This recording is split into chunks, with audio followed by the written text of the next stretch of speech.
안녕하세요. 돈을 공부하는 남자 수페TV의 수페입니다. 오늘은 우리 투자의 중요한 포인트가 될 채권에 대한 이야기를 해볼게요. 작년에 해외 채권 매수가 13조를 넘었었죠. 개인 채권 보유액은 50조를 돌파하면서 역대 최대를 기록했습니다. 금리 인하에 대한 기대로 많은 투자자들이 채권을 매수한 건데요. 그럼 지금은 어떨까요? 그리고 우리는 앞으로 어떻게 대응하면 좋을까요? 지금부터 자세히 파헤쳐 보겠습니다. 시작 전에 이런 영상을 계속 받아보고 싶으시다면 구독과 좋아요 그리고 따뜻한 댓글 부탁드립니다. 여러분의 관심이 저를 행복하게 합니다. 감사합니다. 팩트체크부터 해볼게요. 2023년 순매수 탑5 종목을 가지고 왔는데요. 실제 채권 투자 금액이 역대 최대였습니다. 심지어 5개 종목 중에 3개가 채권 종목이었죠. 가장 많이 매수한 것이 TMF로 장기채권 3배 레버리지 상품입니다. 순매수 1조 5천억 원이 넘었었고요. 그리고 2621은 일본에 상장된 TLT인데요. 4위를 봤더니 TLT 장기채권이 있습니다. 모두 장기채권에 투자하는 ETF였죠. 그만큼 기준금리 하락에 베팅한 사람들이 많았다는 겁니다. 왜 그랬을까요? 작년 6월에 기준금리 전망이 어땠는지 가지고 왔는데요. 작년 말부터 기준금리 인하가 시작될 거라는 예상이 팽배했습니다. 실제로 11월부터 격하게 인하할 거라고 예상이 나오고 있죠. 그래서 2024년 말이 되면 5번 정도 금리 인하가 진행된다고 이야기가 나왔습니다. 그런데 지금 그렇지 않았죠. 그 이유를 봤더니 물가가 너무나 올라서 잡히지 않았기 때문에 그랬습니다. 그럼 지금은 어떨까요? 현재 기준으로 기준금리 전망을 살펴볼게요. 늦어지긴 했지만 금리 인하에 대한 전망은 여전하죠. 2024년 6월 첫 금리 인하가 예상되고 있습니다. 이것도 50%이기 때문에 확답하기는 아직 어려운 상황인데요. 하지만 물가가 많이 잡혔기 때문에 이제는 어느 정도 명분이 생긴 상태입니다. 작년에는 저도 긴 호흡으로 보자고 말씀을 드렸었는데요. 올해는 작년보다 금리 인하에 대한 상황이 많이 좋아진 상태입니다. 그럼 올해 투자자들은 어디에 집중하고 있을까요? 순매수 탑5를 살펴보면요. 채권이 사라졌습니다. 4위에 엔화로 투자하는 TLT가 있기는 하지만 4,200억밖에 되지 않습니다. 적은 편이죠. 반면에 테슬라, 엔비디아, 마소 등 빅테크 기업에 집중 투자가 이뤄지고 있죠. 빅테크 기업들이 오르니까 불타기하는 모습입니다. 아쉽게도 전반적으로 그림을 보면 투자가 조금 엇박자가 나고 있는 걸 느낄 수가 있겠죠. 작년에 채권에 투자해서 손실이 나고 올해는 빅테크에 투자해서 또 손실이 나면 돌아오지 못할 수가 있습니다. 그래서 자산 배분이 중요한 거죠. 혹은 보통 사람들과 다른 투자를 해야 타이밍을 맞출 수 있게 됩니다. 지금 가장 중요한 것은 금리 인하를 하느냐 안 하느냐 이거겠죠. 올해 기준금리 인하 가능성이 높은 이유는 한 가지가 더 있습니다. 그건 바로 스위스가 이번에 금리 인하를 발표한 건데요. 인플레이션이 2% 밑으로 내려오자 금리 인하를 시작한 겁니다. 유럽연합도 6월 기준금리 인하가 유력한 상황인데요. 작년에는 이런 이야기가 나올 수 없는 형국이었는데 이제는 상황이 많이 바뀌었습니다. 미국이 금리를 내리기 전에 선제 대응하기 시작한 겁니다. 지금 주식에 올인하고 있는 분들이라면 채권 투자에 관심 가져보기 좋은 시기인데요. 코스톨라니도 이야기했었죠. 기준금리가 고점이면 채권을 봐야 한다고요. 자산 배분 차원에서도 주식, 채권, 금 등 다양한 포트폴리오를 구성하는 게 좋은데요. 그런 의미에서 오늘 채권 투자 어떻게 하면 좋은지 심도 있게 파헤쳐 보겠습니다. 채권 투자하면 3가지 유형으로 나눠볼 수가 있는데요. 첫 번째는 안정적인 투자를 원하는 투자자가 있을 것이고, 두 번째는 자산 배분 차원에서 투자하고 싶은 사람이 있을 겁니다. 마지막 세 번째는 금리 인하를 고려한 타이밍 투자가 있죠. 각 상황에 따라서 어떤 투자를 하면 좋은지 하나씩 살펴볼게요. 첫 번째로 안정적인 투자를 보겠습니다. 이 경우는 내 돈이 절대 잃으면 안 되는 투자자에게 필요한 방법인데요. 예를 들어서 2년 뒤에 전세 보증금을 올려줘야 하거나 청약 당첨이 돼서 1년 뒤 아파트 입주금이 필요하거나 혹은 새 출발을 위해서 사업 운영자금을 모아놨는데 이 목돈을 잠깐 굴리려는 분이 있을 겁니다. 이런 돈은 사용 목적이 몇 년 남지 않았기 때문에 절대로 잃으면 안 되겠죠. 이럴 때 안정적으로 채권에 투자하는 방법을 알려드리겠습니다. 안정적인 투자는 크게 3가지로 나눠서 볼 수가 있는데요. 개별 채권에 투자하거나 RP에 넣어놓거나 혹은 파킹 통장을 이용하는 방법입니다. 당연히 개별 채권을 이용하는 것이 이율이 가장 높은데요. 3에서 4% 정도가 됩니다. 그것보다 나는 자유일출금이 편한 게 좋다 하시는 분들은 파킹 통장을 이용해서 2에서 3% 매일 이자를 받는 방법이 있습니다. 이건 채권은 아니지만 그래도 내 돈이 매일 일하게 만드는 좋은 방법이니까 참고하시기 바랍니다. 정해진 날짜가 확실히 있다면 개별 채권에 투자하는 것이 이율 측면에서 가장 좋은데요. 개별 개별 채권 투자 시 주의사항을 잠깐 살펴볼게요. 1억 원의 목돈이 있고 1년이 있다가 사용해야 한다면 만기일을 확인해서 개별 채권에 1년짜리를 넣어놓는 게 좋습니다. 예를 들어서 4% 이자라면 분기마다 100만원씩 받을 수가 있겠죠. 그런데 혹시라도 중간에 돈이 급하게 필요해서 찾는다면 어떻게 될까요? 그때 채권 가격에 따라서 손해를 보고 팔 경우가 생기는데요. 예를 들어서 첫 분기에 100만원을 받았는데 돈이 필요해서 찾았다. 근데 3% 마이너스라면 9,700만원을 받게 됩니다.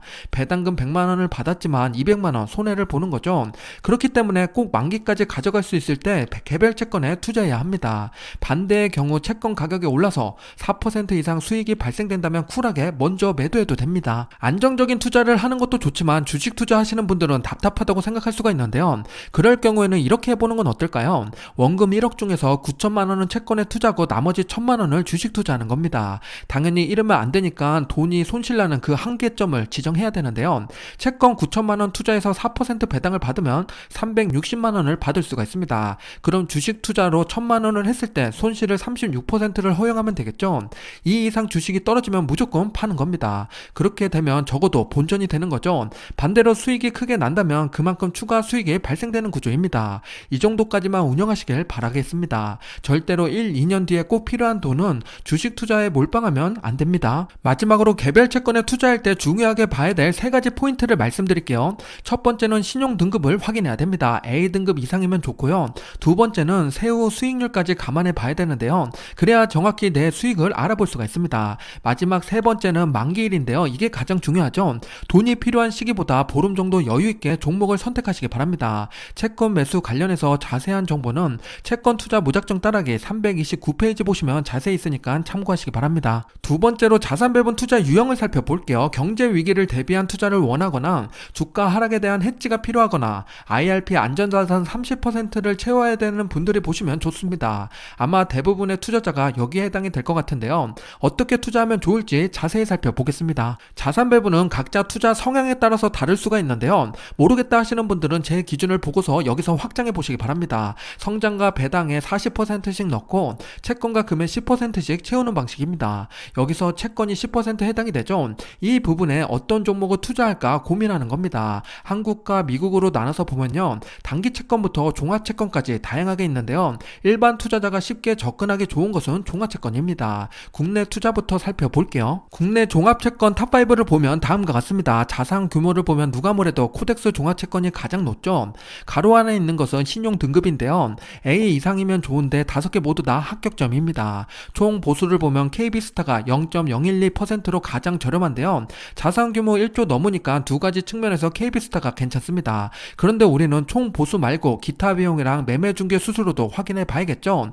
탑3 종목의 총 비용을 확인해 볼게요. 탑3 종목의 총 보수 매매 중개 수수료 기타 비용을 합하면 총 비용이 나오는데요. 앞에서 봤던 것보다 3개 종목 모두 비용이 올라갔죠. 그래도 가장 저렴한 것은 역시 KB스타입니다. 0.035%고요. 총 비용이 적기 때문에 이것 때문에 갈아타야겠다고 생각하시는 분들은 무리가 있어요. 왜냐면요. 이걸 갈아타다가 총 비용보다 더 큰 비용을 지불하게 되는 경우가 있습니다.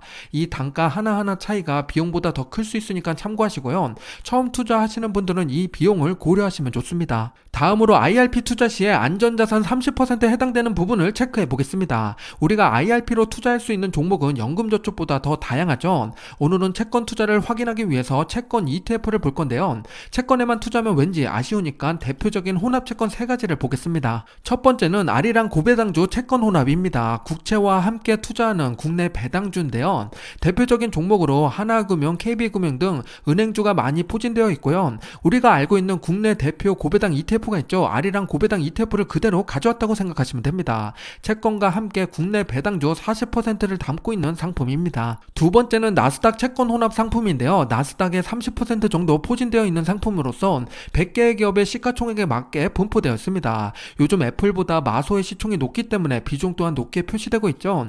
채권과 함께 미국 성장주를 담고 싶다면 타이거 미국 나스닥 100 채권 혼합 ETF가 있습니다. 세 번째는 빅테크 기업을 뽑아서 투자할 수 있는 상품인데요. 테슬라, 엔비디아, 애플 채권 혼합이 있습니다. 자산 규모를 보면 인기를 알 수가 있는데요.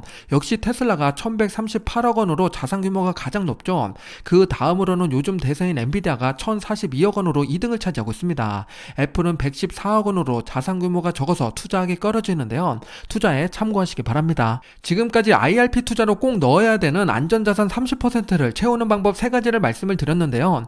예를 들어서 안전자산 30%를 국채랑 미국 빅테크 기업에 담는 혼합채권 ETF에 투자하면요, 자연스럽게 30%는 다시 안전자산이 아니라 주식에 투자하게 되는 거죠. 즉 주식이 70%가 아니라 9% 늘어난 79%를 담게 되는 겁니다. IRP 안전자산 30%지만 주식을 더 담고 싶은 분들은 이렇게 활용해 보시는 것도 좋습니다. 미국으로 넘어와서 볼게요. 미국을 대표하는 국채는 TLT가 있죠. 그리고 회사채는 LQD가 있습니다. 이걸 혼합해서 종합채권으로 투자할 수 있는 방법이 BND가 있는데요. 이렇게 미국을 대표하는 채권이 3가지가 있습니다. 미국 대표 채권 3가지의 자산 규모랑 총 보수를 확인해 보겠습니다. BND가 압도적으로 높은 걸 알 수가 있죠. 자산 규모가 106빌리언 달러고 총 보수는 0.03%밖에 되지 않습니다. 실제로 많은 기관과 개인 투자자들이 이를 담고 있는데요. 그런데 한국에서는 TLT를 많이 선호하고 있죠. 왜 그럴까요? 바로 뒤에서 차트를 보면서 말씀드리겠습니다. 2003년부터 현재까지의 주가 차트인데요. 빨간색 TLT 채권이 변동성이 상당히 높은 걸 알 수가 있습니다. 반면에 회사채인 LQD랑 종합채권 BND는 얌전하죠. 그건 듀레이션 차이 때문에 그런데요. 길면 길수록 변동성이 높다는 겁니다. 장기 채권이라는 이야기죠. 한국 사람들은 이런 변동성을 좋아하기 때문에 BND보다는 TLT를 더 선호하는 겁니다. 변동성 정도를 확인하기 위해서 최애 고점 대비 하락률을 체크해 봤는데요. TLT가 고점에서 거의 50% 가까이 빠졌습니다. 마이너스 47%고요. 그에 반해서 BND는 마이너스 20%로 양호한 수준이죠.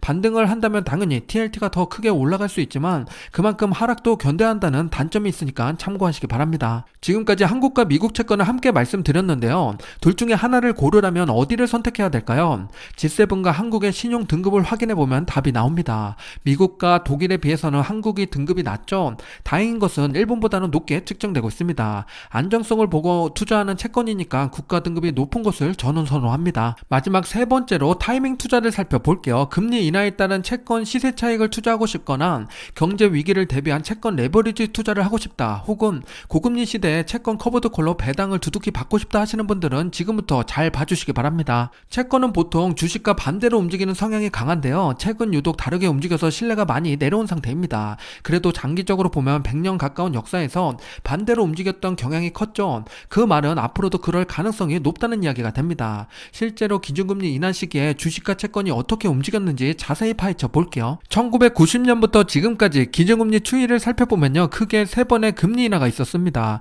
그 중에서 기준금리가 5% 넘었던 경우가 2번이 있었죠. IT 버블과 리먼 사태입니다. TLT가 2002년에 상장했으니까 그 이후의 흐름을 체크해 봐야겠죠. 그럼 리먼 사태인데요. 기준금리가 5.25%에서 하락했던 시기를 살펴보겠습니다. 그 기간은 2006년부터 2008년까지고요. 그때 성장주, 배당주 채권의 흐름을 체크해 보겠습니다. 성장주를 먼저 보면요, 아쉽게도 나스닥이 21%나 빠졌습니다. 마이크로소프트도 마찬가지죠. 그런데 애플만 43% 올랐습니다. 그 이유는 아이폰이 그때 선풍적인 인기를 끌었었기 때문이죠. 요즘에 엔비디아를 보는 것 같습니다. 그런 특별한 이유가 없다면 성장주는 여지없이 하락하고 말았습니다. 배당주를 살펴보면요, S&P 500이 28% 하락하는 동안에 리얼티 인컴은 1% 빠졌고 코카콜라는 오히려 4.5% 상승이 나왔습니다. 기준금리 인하에 배당주는 오히려 강한 지지를 보여줬습니다. 이제 채권을 살펴볼게요. 변동성이 큰 장기 채권 TLT가 격하게 상승한 걸 알 수가 있죠. 37%나 올랐습니다. 특히 리먼 사태가 터지는 2008년에 격한 상승을 보여줬는데요. 그 말은 주식시장이 하락할 때 채권이 상승한다는 걸 의미합니다. 팬데믹 때도 2020년 3월에 주식이 떨어질 때 채권이 급등이 나왔었죠. 하락장이 찾아온다면 채권을 눈여겨봐야 됩니다. 현재 TLT 차트를 보면요, 격하게 기준금리가 올랐던 2022년부터 주가가 곤두박질 쳤습니다. 엄청난 하락을 맞이했는데요. 반대로 기준금리 인하를 한다면 상승할 여력이 있는 거죠. 이런 경우 타이밍을 고려한 투자자는 레버리지에 관심을 갖기 시작합니다. 장기 채권 3배의 레버리지 상품인 TMF가 그래서 인기가 있는 거죠. 하지만 과거처럼 저금리 시대로 돌아갈 수 없기 때문에 한계점도 존재합니다. 그리고 레버리지 상품은 등락폭이 커지면 오히려 마이너스가 더 심해질 수 있으니 조심해야 됩니다. 기준금리 변동성이 커진 요즘에 운용사에서는 TLT 시리즈 상품을 내놨는데요. 앞에서 소개한 3배의 레버리지 상품인 TMF가 있고요. 커브드콜 상품인 TLTW가 있습니다. TLTW는 주가 하락에 취약한 대신에 횡보했을 때 배당금을 두둑히 챙길 수가 있는데요. 실제로 얼마나 배당이 나오는지 살펴보겠습니다. TLTW 차트입니다. 30달러가 넘었던 주가는 현재 25달러까지 내려왔죠. 하지만 그러는 와중에 배당금을 꾸준히 지급했습니다. 심지어 작년 말에는 기존 배당 배당금보다 2배가 넘는 0.75달러까지 지급했는데요. 주당 배당금으로 보니까 현실감이 좀 떨어지죠. 실제 1억을 투자했다면 얼마의 배당금을 받게 되는지 계산해 보겠습니다. 1년 전에 TLTW를 1억 투자했다고 가정해 보겠습니다. 평균 단가가 30달러라면요. 지금과 같은 배당을 받게 되는데요. 월 56만원에서 211만원까지 배당을 받게 됩니다. 격차가 4배나 나죠. 앞에서 이야기한 배당금 많이 줬던 2023년 12월이 211만원입니다.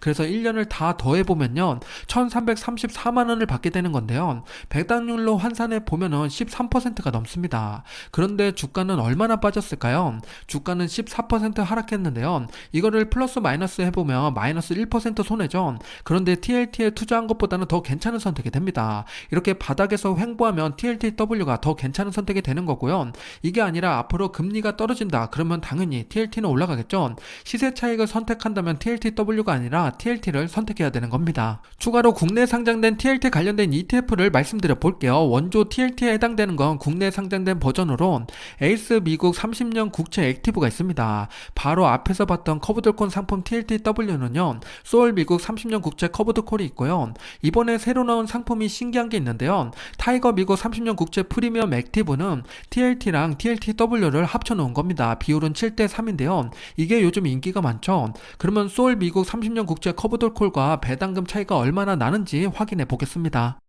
두 종목 모두 상장한 지 그리 오래되지 않았는데요. 그래서 배당금이 몇 번 나오지 않았습니다. 솔은 3번 나왔고 타이거는 1번밖에 나오지 않았는데요. 현재까지 지급된 배당금으로 배당률을 계산해 보겠습니다. 그랬을 때 솔은 12.5%고 타이거는 13.4%가 되는데요. 둘 다 평균 단가 만원으로 계산한 겁니다. 타이거가 신기하게도 더 많은 배당금을 지급하고 있는데요. 앞으로도 꾸준히 배당금을 잘 지급하는지 ETF 랩에서 모니터링하고 말씀드려 보겠습니다. 채권 타이밍 투자를 정리해 볼게요. 첫 번째로 금리 인하가 예상된다면 LQD BND ETF에 투자하는 게 좋습니다. 변동성을 견딜 수 있다면 TLT 혹은 TMF가 있겠죠. 두 번째로 금리가 한동안 유지될 거다라고 생각하시는 분들은 커브드콜 상품에 투자하면 됩니다. 높은 배당금을 받으면서 기다리면 되겠죠. 마지막 세 번째는 반대로 금리 인상에 대한 이야기인데요. 이거는 소개 안 드렸지만 BSV라든지 MINT 같은 ETF에 투자하는 방법이 있습니다. 타이밍을 맞추는 건 어렵기 때문에 권장드리진 않지만 공부해두면 전략적으로 이용해 볼 수 있으니까 참고하시기 바랍니다. 이렇게 채권 투자 유형 3가지를 말씀드렸는데요. 상황에 따라서 채권도 다양한 투자가 가능하죠. 우리 구독자분들은 지금 어떤 상황에 있는가요?